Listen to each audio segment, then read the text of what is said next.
இறையேசுவில் அன்புக்குரிய சகோதர சகோதரிகளே, நம் அன்பு ஆண்டவர் இயேசு கிறிஸ்துவின் நாமத்தின் பெயரால் உங்கள் அனைவருக்கும் அன்பையும் சமாதானத்தையும் தெரிவித்துக் கொள்கிறேன். நாம் தவக்காலத்தின் 2வது ஞாயிற்றுக்கிழமையில் இருக்கின்றோம். இன்றைய இறை சிந்தனையானது ஆண்டவர் இயேசு கிறிஸ்துவின் பாடுகளிலும் துன்பங்களிலும் பங்கெடுக்கவும் துன்புறும் மனிதருக்கு உதவி செய்யவும் நமக்கு அழைப்பு கொடுக்கின்றது.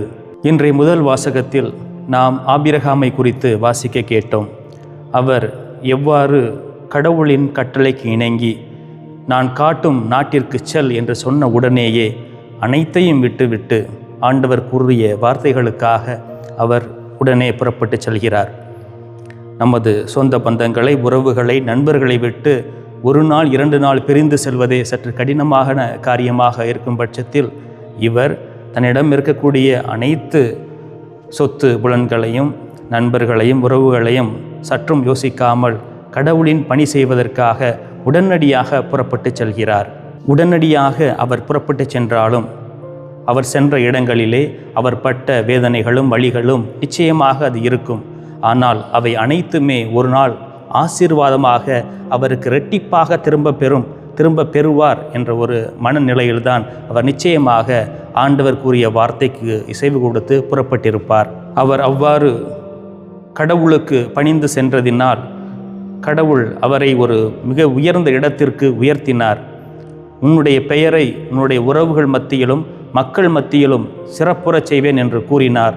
அதனை கடவுளும் நிறைவேற்றியிருக்கின்றார். கடவுளின் வார்த்தையை கேட்டு அதன் வழி நடப்பவர்களுக்கு கடவுள் எப்படிப்பட்ட அரும்பெரும் செயல்களை எல்லாம் செய்வார் என்பதற்கு ஒரு முன் உதாரணம்தான் நம் தந்தை ஆபிரகாம்.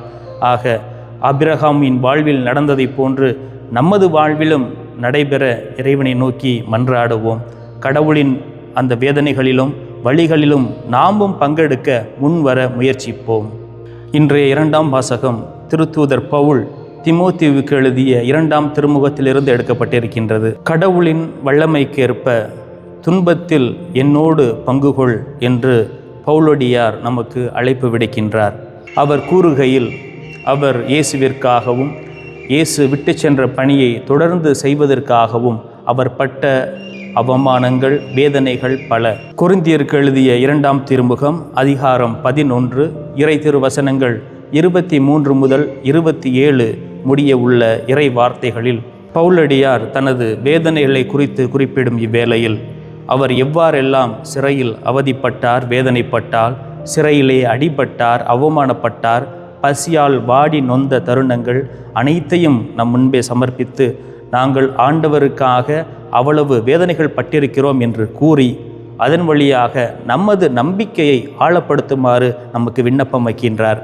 தொடக்க திருச்சபையிலே திரு தூதர்களும் அவர்களுடன் சேர்ந்து பணியாற்றிய முதற் கிறிஸ்தவர்களும் எவ்வாறெல்லாம் தங்களது வாழ்வை ஒரு எடுத்துக்காட்டாக காட்ட வேண்டும் என்பதற்காக இறைவனின் முன்னிலையில் அவர்கள் எவ்வாறெல்லாம் துன்பப்பட்டார்கள் என்பதை நாம் காண்கின்றோம். ஆக அவர்களின் துன்பங்களுக்கும் வேதனைகளுக்குமான கைமாறாக கடவுள் அவர்களுக்கு நிச்சயமாக அருளையும் ஆசிரையும் நிறைவாக கொடுப்பார். அதில் எந்த ஒரு ஐயப்பாடும் கிடையாது. நற்செய்தி பணிக்காகவும் இறை பணிக்காகவும் அவர்கள் பட்ட துன்பங்கள், துயரங்கள் ஏராளம். அதை எண்ணி பார்க்கும் பொழுது நமது வாழ்விலே நாம் அடையக்கூடிய சிறு சிறு வருத்தங்களும் துன்பங்களும் நம்மை பெரிதளவில் வாட்டினாலும் அவர்கள் முன்னிலையில் இவை அனைத்தும் சாதாரண ஒரு காரியம் என்று எண்ணி நாம் கடவுளுக்காக இதையும் தாங்கி கொண்டு கடந்து செல்வோம் என்ற மனநிலையோடு நாம் தொடர்ந்து பயணிப்போம். நம் ஆண்டவர் இயேசு கிறிஸ்து கூறுகையில், என்னை பின்பற்ற விரும்பும் எவரும் தன்னலம் துறந்து தனது சிலுவையை தூக்கி கொண்டு என் பின்னே வரட்டும் என்று கூறுகிறார். இந்த தவக்காலம் வெளிப்புற தோற்றத்திற்கான ஒரு வெளி அடையாளமாக மட்டும் இருந்து விடாமல் உள்ளார்ந்த உள்ளம் சார்ந்த மாற்றங்களை கொடுக்கக்கூடிய ஒரு தவக்காலமாக இது அமைய நாம் ஒவ்வொரு நாளும் இறைவனிடம் ஜெபிப்போம்.